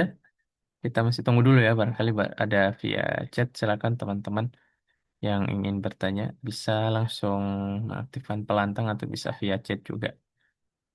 Ada? Kami masih menunggu ya untuk pertanyaan. Kita masih punya waktu sekitar 10 sampai 15 menit untuk diskusi. Kami masih menunggu teman-teman untuk pertanyaan yang bisa ditanyakan pada pemateri. Oh, ada ya? Di mana ya? Oh, saya pikir ya Mas Isan ya. Silakan teman-teman, rekan-rekan ya, ada terkait dengan teknis juga bisa ditanyakan. Atau eh, apa namanya hal-hal yang mendasar ataupun yang bisa memotivasi teman-teman, barangkali ada yang masih ragu atau seperti apa. Kita masih menunggu ya. Mungkin ada yang masih mengetik via chat.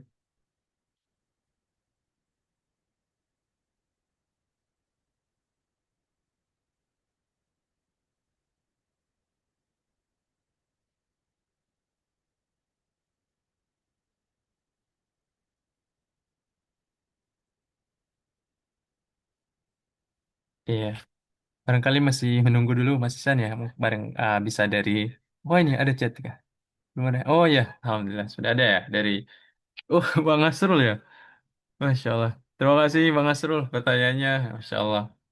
Baik saya bacakan ya pertanyaannya Mas Isan. Nah ini dari Bang Asrul. yang menjadi motivasi terbesar untuk LPDP selain biayanya.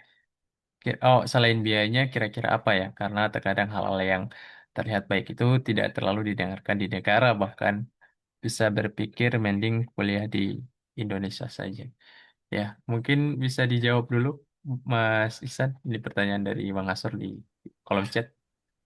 Boleh, baik, terima kasih ya, Bang Asrul, Pak Asrul. Eh, Selain biaya, tadi saya sebutkan bahwa beasiswa LPDP ini beasiswa yang paling generous lah dibanding beasiswa-beasiswa luar negeri yang lain karena komponennya yang lumayan lengkap begitu. Jadi eh, itu bukan untuk supaya kita bisa kaya, tapi ya supaya sehingga ketika studi itu tidak banyak tekanan biaya, gitu. Tidak perlu lagi memikirkan hal-hal yang terkait biaya. Harapannya seperti itu. Nah, tapi tambahannya kenapa LPDP? Karena sebetulnya LPDP juga memfasilitasi dan menjanjikan sebuah networking, sebuah network, sebuah komunitas alumni yang besar ya, yang untuk seluruh Indonesia. Dan di situ adalah kumpulan orang-orang yang kurang lebih pikirannya sama untuk punya kontribusi untuk memajukan bangsa. Sehingga harapannya ada kolaborasi di situ. Itu yang seharusnya bisa kita manfaatkan dengan baik. Dan mungkin tidak agak berbeda dengan beasiswa-beasiswa yang lain.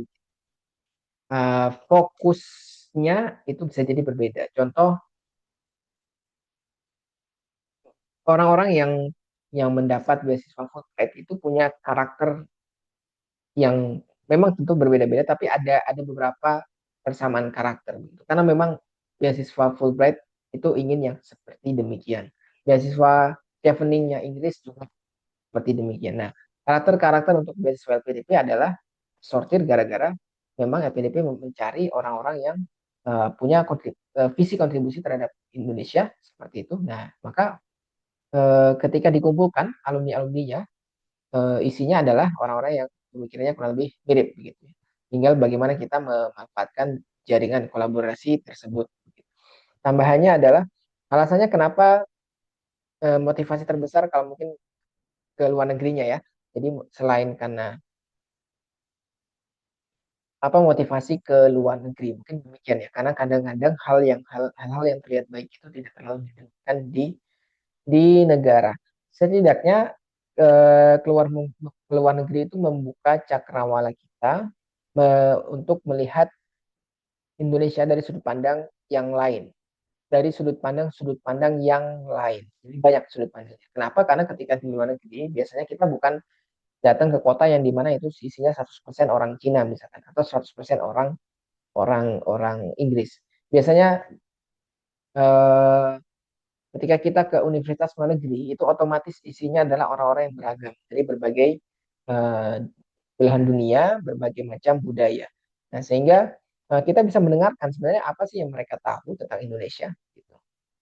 Apa sih yang mereka nilai tentang Indonesia, kemudian apa yang kita sejauh ini tahu tentang Indonesia. Dan ternyata dari situ mungkin ada gap, ada perbedaan, ada ada insight-insight baru begitu. Sebagai contoh misalkan kita tahu Indonesia ini potensinya misalkan di pertanian atau di mana seperti itu. Tapi ternyata orang-orang luar negeri itu nggak tahu. Itu artinya negara kita itu belum punya nama yang cukup untuk bisa bilang bahwa identitas kita, bahwa negara kita itu unggul di suatu bidang. Jadi itu ternyata bisa jadi cuma self claim kita. Oh, ternyata orang-orang itu nggak tahu Indonesia ini yang kaya dengan makanannya. Misalkan. Indonesia ini kaya dengan kepulauannya. Orang-orang ternyata nggak tahu. Orang luar negeri ternyata tidak tahu. Berarti itu PR kita. PR kita bagaimana kita membranding, kita sebagai sebagai ambassador ya, sebagai sebagai perwakilan untuk bisa menceritakan Indonesia pada orang luar negeri.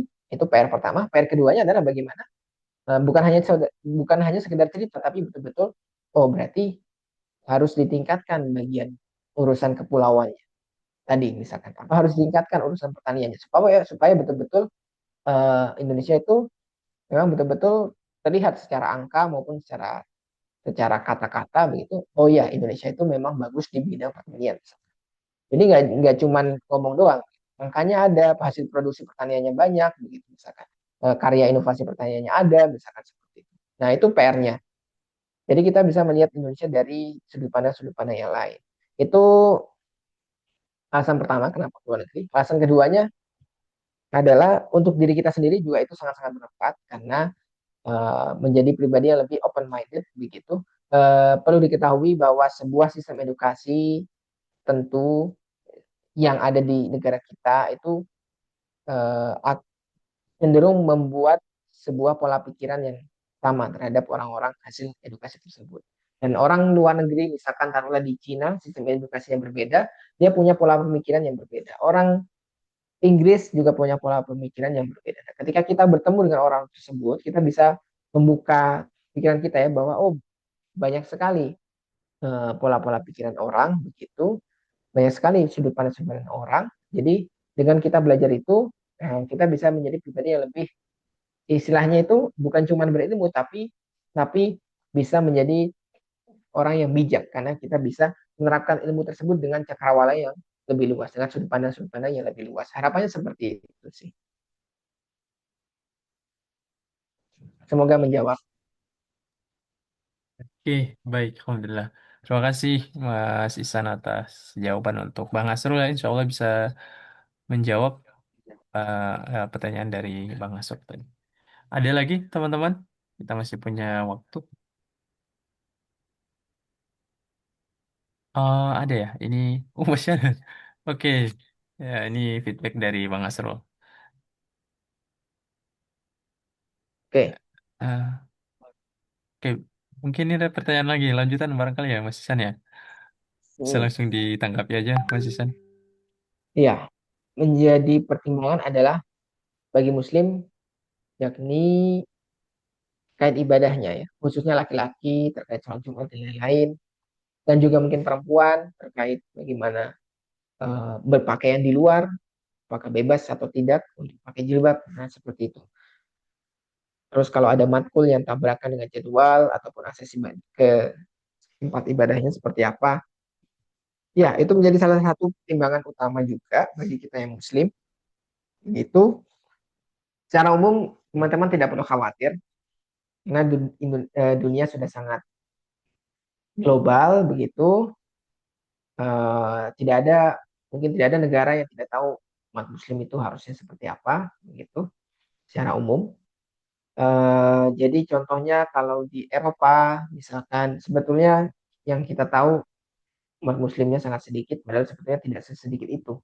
Jadi di sana sudah ada kurang lebih 3 generasi Muslim, artinya sudah ada kakek, kemudian sudah ada para orang tua, dan sudah ada anak-anak, dan anak-anaknya sudah saling menikah dengan lokal bisa jadi dan lain-lain. Jadi sudah 3 generasi lebih itu Muslim tinggal di Eropa, begitu.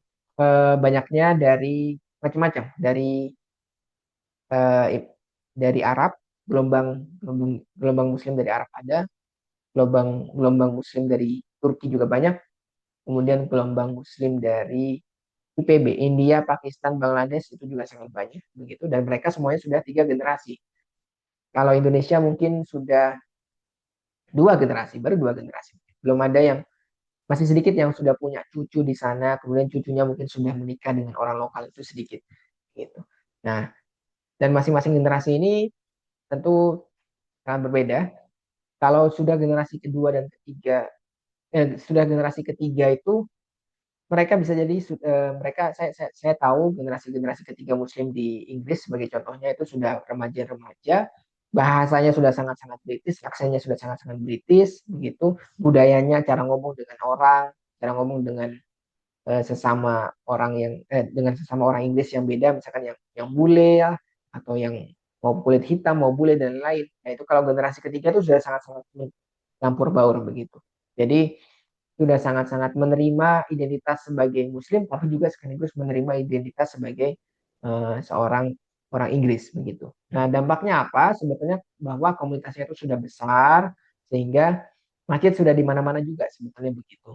Terutama kalau di kota-kota besar, karena disitulah orang-orang berbagai macam kultur datang ke situ.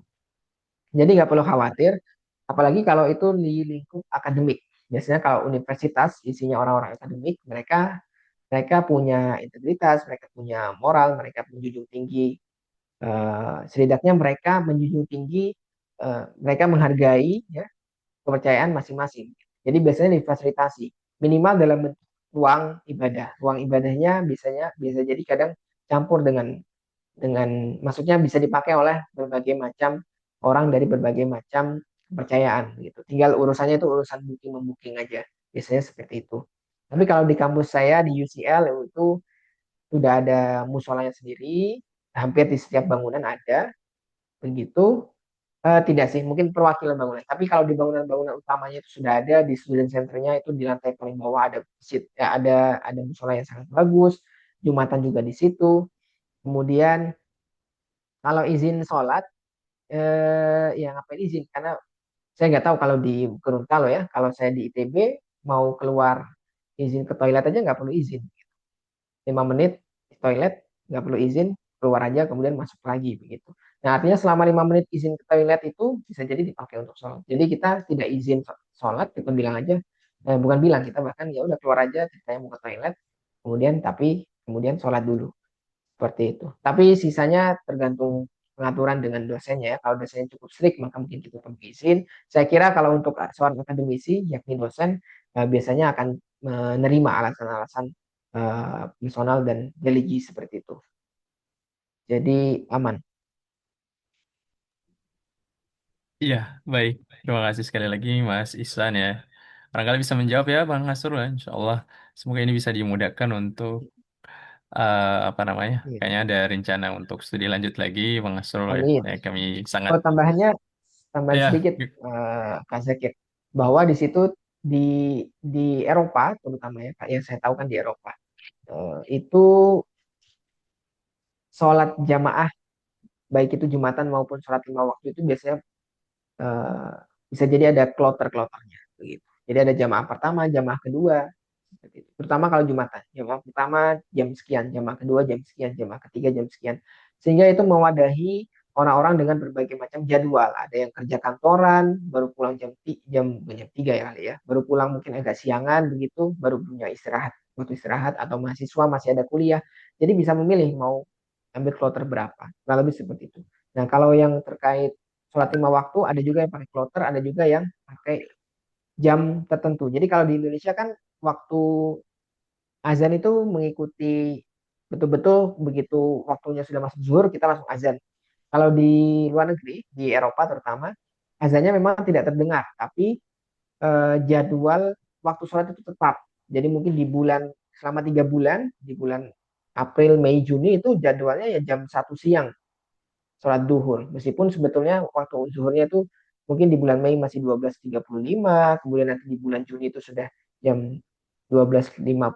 Nah, tapi dipatok selama 3 bulan waktunya sholat zuhur jam 1, misalkan begitu. Jadi itu memudahkan sih sebetulnya untuk muslim-muslim di sana. Jadi nggak perlu konstan ngecekin HP ya. Pokoknya aku tahu jam 1 itu sholat di masjid. Nah, seperti itu. Kurang lebih. iya, baik. Terima kasih banyak Mas Ihsan ya. Semoga bisa memotivasi ya Bang Nasrul ya, Insya Allah. Oke, mungkin kita ada satu kesempatan lagi untuk penanya terakhir. Ini masih kurang lebih ada 15-an orang ya. Ada Dias, Bang Edsel, ada Fakih ya. Monggo ada silakan kalau ada pertanyaan. Pinky ya, ada Bismillah. Awal. Oh, ada ya. Ya, Silakan silakan. saya Fahmi dari UNG Iya, ingin iya. bertanya terkait kebijakan beasiswa dan seleksi beasiswa. Di sini saya ingin bertanya untuk skema full funding dan partial funding, bagaimana sebenarnya proses penentuannya? Apakah dia didasarkan pada skor seleksi, kemampuan, pengalaman, atau ada kriteria tertentu yang harus dipenuhi sejak awal? Kita yang milih atau mereka yang putuskan begitu.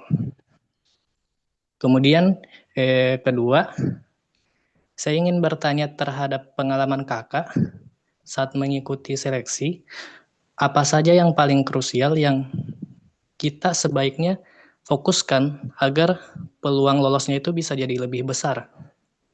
Sekian, terima kasih. Oke, baik. Terima kasih atas pertanyaannya, Mas Fahmi ya. Jadi ada 2 poin, jadi Mas Isan, baik terkait kebijakan parsial atau fully funded ya. Kemudian yang kedua ada poin yang krusial yang barangkali perlu dipersiapkan dalam hal pendaftaran. Silakan, Mas Isan.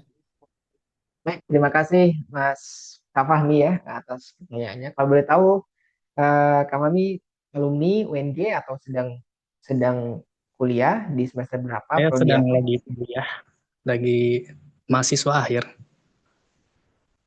Prodi arsitektur? arsitektur. Oh ya, saya tahu. Oke, ya Fahmi ya.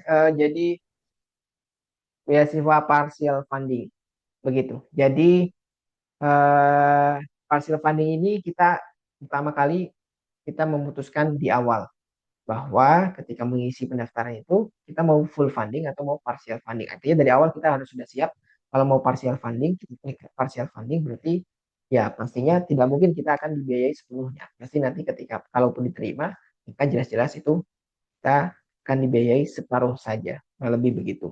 Jadi kita punya kesempatan untuk memilih dahulu ketika ketika masih mengisi formulir pendaftaran begitu. Namun taruhlah kita pilih partial funding, bukan berarti langsung diterima ya, begitu. Tetap ada kuota. Nah, tetap ada seleksi. Tetap yang menentukan pada akhirnya adalah pihak LPDP. Nah, bagaimana mereka menentukan? Pertama, kalau dari segi administrasi tentu ya sudah jelas. Berkasnya itu cocok semua atau tidak, IPK, kemudian TOEFL, skor TOEFL dan lain-lain cocok atau enggak. Kalau lewat berarti lanjut begitu.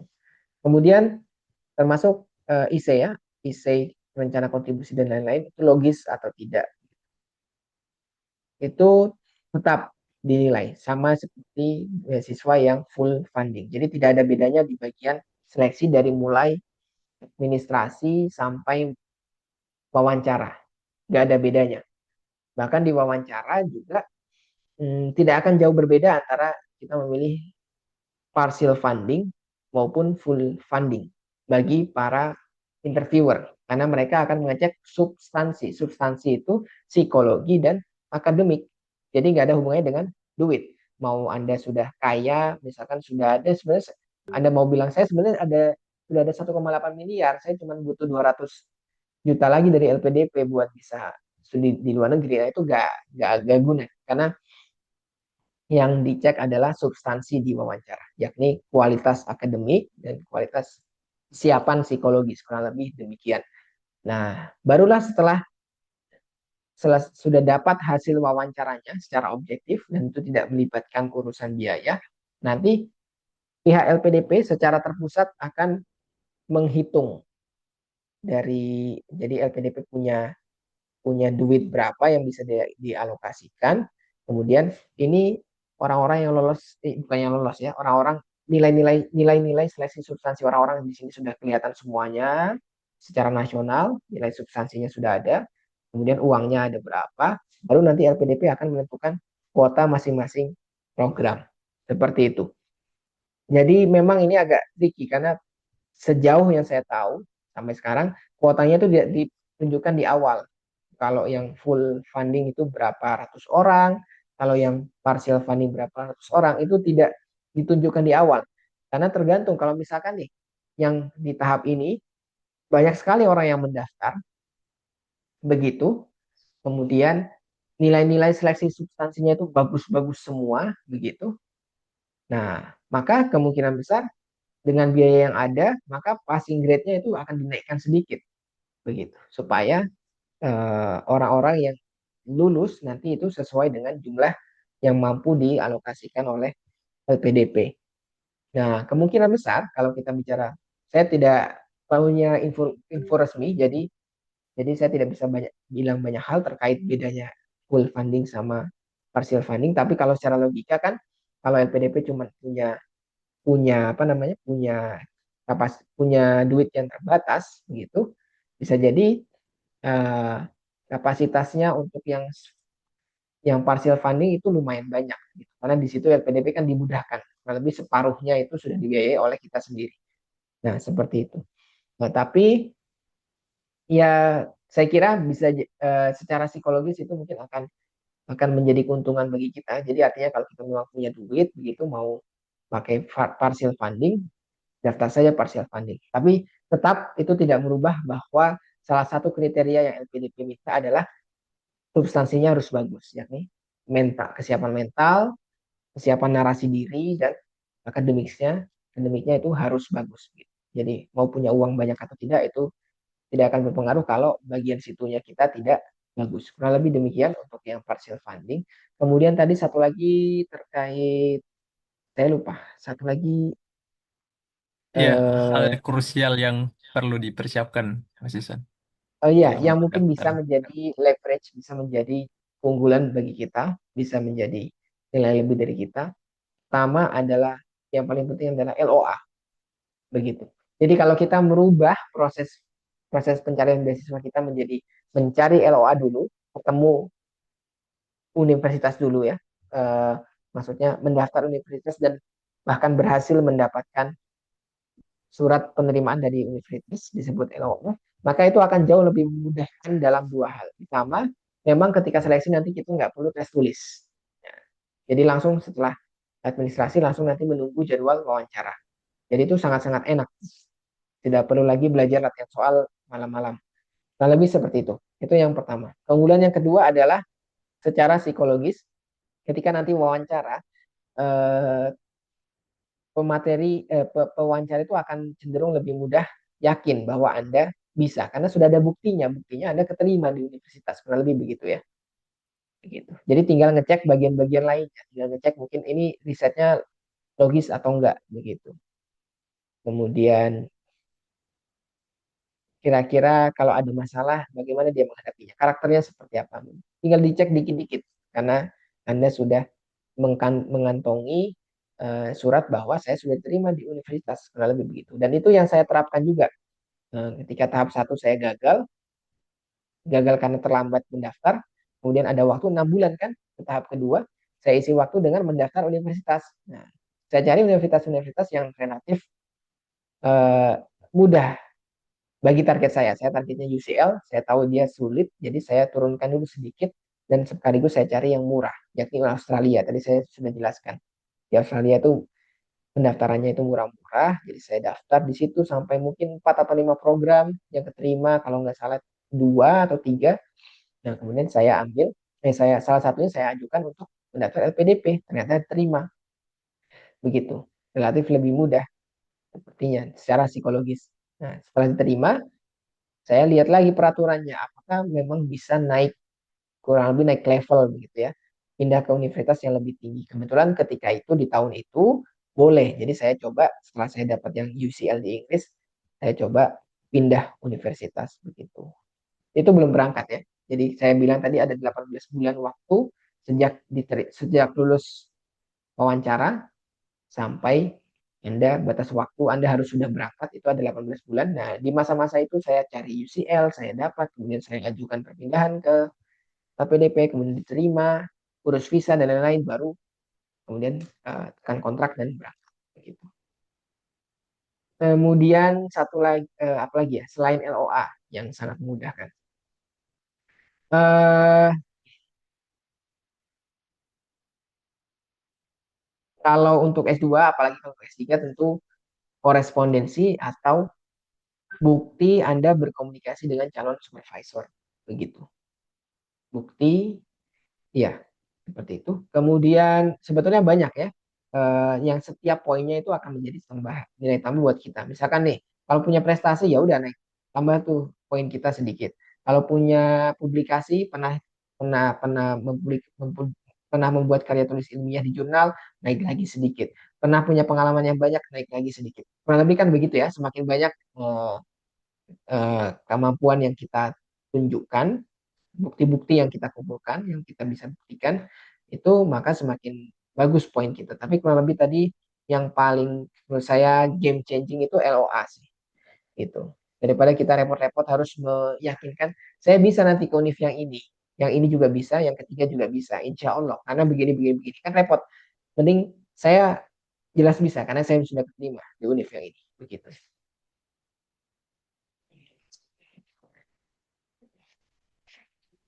Ya, baik. Ya, kami pikir sudah bisa menjawab ya, Mas Fahmi. Tadi pertanyaannya sudah dijawab oleh Mas Isan. Ya, karena berhubung waktu sudah pukul 21.49 ya, kita targetnya di 21.45 sudah selesai sebenarnya. Tapi insya Allah, karena tadi ada beberapa pertanyaan yang semoga bisa memberikan feedback yang membangun dan bisa memotivasi rekan-rekan semuanya. Jadi untuk sesi kali ini kita bisa akhiri untuk diskusi. Jadi kami serahkan kembali ke Mas Isan untuk terakhir sesi closing statement. Barangkali ada penyampaian dari Mas Isan untuk memotivasi rekan-rekan yang hadir malam hari ini. Mangga, Mas Isan. Baik, terima kasih. Saya belum siapkan, tapi ya saya spontan saja ya. Bahwa LPDP ini punya target profil yang khusus, yakni orang-orang yang memang setidaknya secara pikiran itu ingin berkontribusi bagi Indonesia. Tentu nanti setelah kita lulus dari kuliah, kita akan dihadapkan dengan segala tantangan zaman, tantangan ekonomi dan lain-lain. Ya itu bukan tanggung jawab LPDP juga untuk Anda harus sesuai persis menjadi seperti orang yang Anda tulis di essay Anda, itu tidak demikian. Tapi setidaknya LPDP mencari orang-orang yang memang secara pikiran, secara hati itu punya keinginan untuk berkontribusi kepada Indonesia. Dan itu ditunjukkan dengan pertama, kita harus menunjukkan bahwa kita adalah pribadi yang pikirannya terbuka, begitu. Dan kemudian kita kritis terhadap kondisi sekarang, kita menemukan sebuah masalah, masalah itu kita tahu bisa diselesaikan, kemudian kita mau menyelesaikan itu, namun kemudian kita punya tantangan keilmuan, sehingga kita harus studi, kemudian setelah studi, kita ingin membuat kontribusi untuk menyelesaikan masalah tersebut dengan tahapan-tahapan yang jelas, terukur, begitu realistis, gitu dan bisa dipertanggungjawabkan. Kurang lebih itu poin yang diminta oleh LPDP dan ditambah lagi kita harus menjadi pribadi yang memang secara mental terlihat siap untuk menempuh studi lanjut dengan segala macam tantangannya. Saya kira demikian dari saya. Semoga bisa menginspirasi teman-teman. Kurang lebihnya mohon maaf. Kalau ada tambahan ingin bercakap-cakap lebih lanjut, bisa chat mungkin lewat WA atau email atau Instagram. Saya juga ada Instagram. Kurang lebih demikian. Assalamualaikum warahmatullahi wabarakatuh. Waalaikumsalam warahmatullahi wabarakatuh. Masya Allah, materi yang sangat luar biasa dari Mas Isan ya. Kita kasih reaction dulu. Rekan-rekan ya, kita kasih tepuk tangan dulu buat Mas Isan. Ini ada IG-nya. Ya, kita kasih reaction dulu. Mangga teman-teman. Apresiasi pada pemateri malam hari ini. Masya Allah. Sangat banyak ya, dan semoga insight yang tadi banyak ini sudah disampaikan oleh Mas Isan bisa membantu teman-teman untuk memantapkan langkah dan tentunya untuk membantu bagaimana mempersiapkan strategi, tips, dan segala macamnya ya, khususnya untuk persiapan mendaftar LPDP dan saya pikir semua di sini punya keinginan gitu ya karena ada dorongan untuk mengikuti acara dari malam kemarin ya sampai dengan malam hari ini beberapa masih ada yang konsisten untuk hadir dan semoga beberapa tahapan ini atau langkah ini bisa terus mendorong dan memotivasi teman-teman untuk mendaftar. Tadi insight juga terkait dengan apa namanya proses Mas Ihsan ya yang dalam hal ini mulai dari apa namanya semacam lini masa ketika mendaftar itu ya dari 2021 gitu ya ataupun sampai dengan di 2022 dan seterusnya dan tentunya tidak mudah ya kita belajar dari Mas Ihsan ini meskipun apa namanya masing-masing punya privilege tapi masing-masing juga punya tantangan dan hambatannya. Jadi tinggal bagaimana kita untuk bisa menghadapi. Terlebih persoalan tadi masalah LOA ya atau mendaftar pakai LOA. Saya juga sempat berpikiran gitu saya. Mungkin hal yang menurut apa namanya bagi beberapa orang lewat LOA itu bisa menjadi alternatif yang bisa memudahkan gitu kan ya. Karena biasanya ada saya pribadi cukup menghindari harus belajar ya dengan TBS dan sebagainya ya. Kemudian mungkin bisa mendaftar jalur LOA dan oleh karena itu bisa kita mengikuti LPDP dan insya Allah kalau lulus administrasi teman-teman rekan-rekan semua bisa langsung ke tes substansi ya mungkin atau wawancara tanpa mengikuti TBS dan sebagainya. Nah, itu tips yang mungkin bisa diaplikasikan dan sebagian mungkin bagi sebagian orang itu cocok gitu ya dan oleh karena itu dengan hadirnya materi-materi seperti ini bisa membuka wawasan kita bahwa jalan-jalannya itu kan tidak satu tapi insya Allah dengan beragam jalan beragam solusi, ya kita tinggal memilih alternatif yang menurut kita mampu sesuai dengan kapasitas dan kapabilitas kita.